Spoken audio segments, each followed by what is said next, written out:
Larian Studios really did expose the entire video game industry. Not with some dramatic call-out, not with a 20-minute PR video, they just released a game and supported it. From giving us new kiss animations to expanded Camp Idol scenes, a full cinematic epilogue update, and now 12 entirely new subclasses to play around with, they've been rolling out thoughtful, fan-requested updates months, no years after Baldur's Gate 3 launched. And none of it is DLC. None of it is locked behind some definitive edition or battle pass. It's just actual updates to make the game better. And the fact that this feels like a miracle in 2025 says everything you need to know about the current state of gaming. Baldur's Gate 3 didn't launch as a content roadmap or a live service template. It wasn't designed to farm daily engagement. There wasn't a loyalty shop or a limited time event in Act 2. They didn't sell you Karlach's epilogue as a paid expansion. They just launched the game,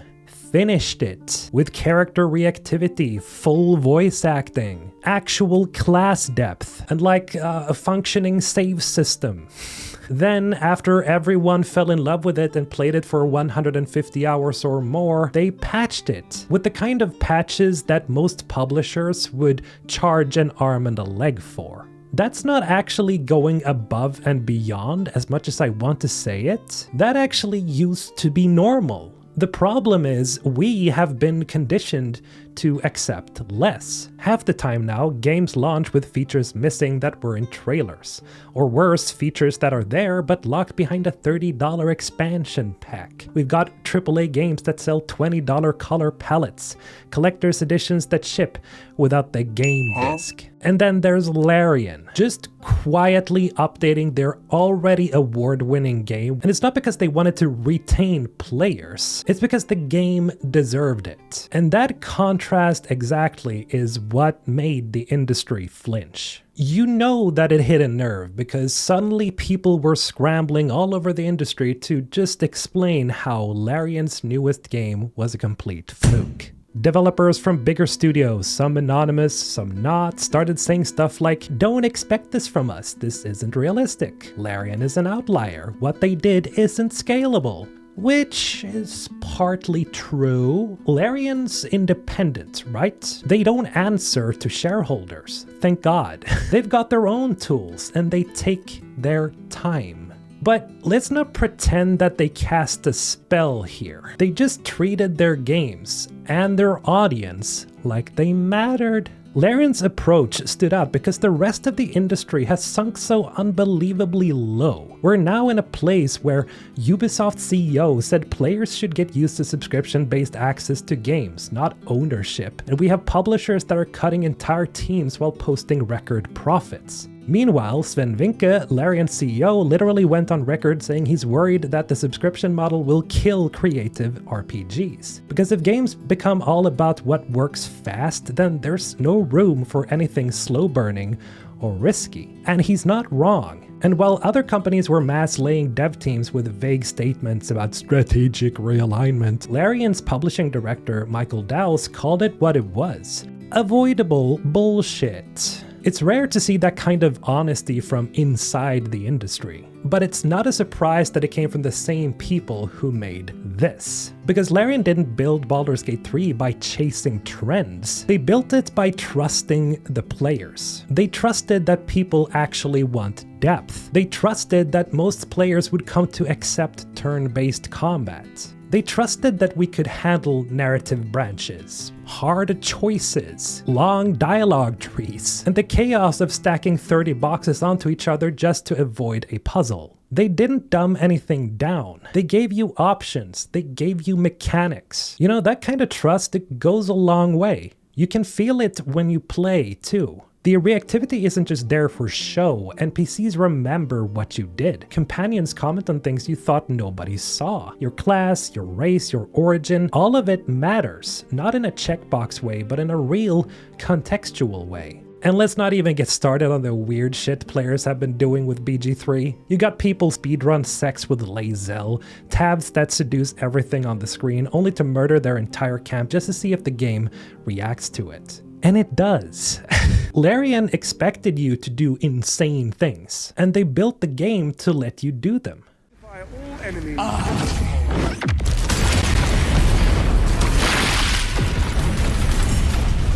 Most studios would have patched those out. Larian, however, highlighted it on their social media.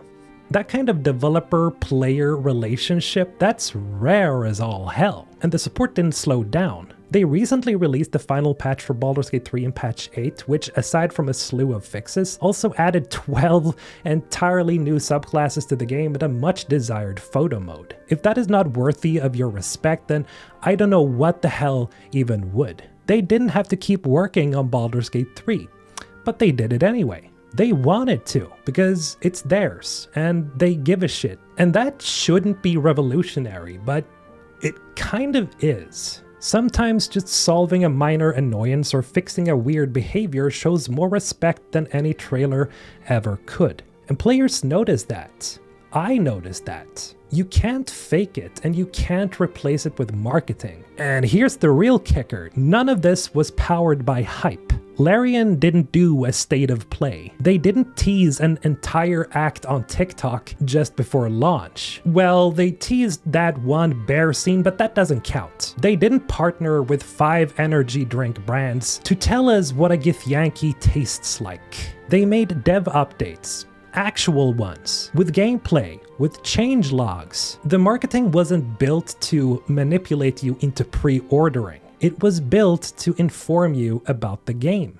Which makes it even funnier that this is the RPG that won so many Game of the Year awards that it was actually ridiculous. They literally dominated every award show for gaming, and even I couldn't believe it when I saw it. Because you see, Larian didn't pull people in with scarcity and mystery boxes. They pulled the players in by making something really good and showing it. And yet, despite all of this, Larian hasn't let the success turn them into something else. There has been no Larian-verse announcements. There's been no sudden push into NFTs. No chasing the next big trend. They're not pivoting to mobile. They're just making another game. 2, actually. And that's really what sets Larian apart, because most studios, after a hit this big, would immediately restructure. You'd get the BG3 card game, the BG3 anime adaptation, which, I'm gonna be honest here, I wouldn't say no to, but Larian, they said,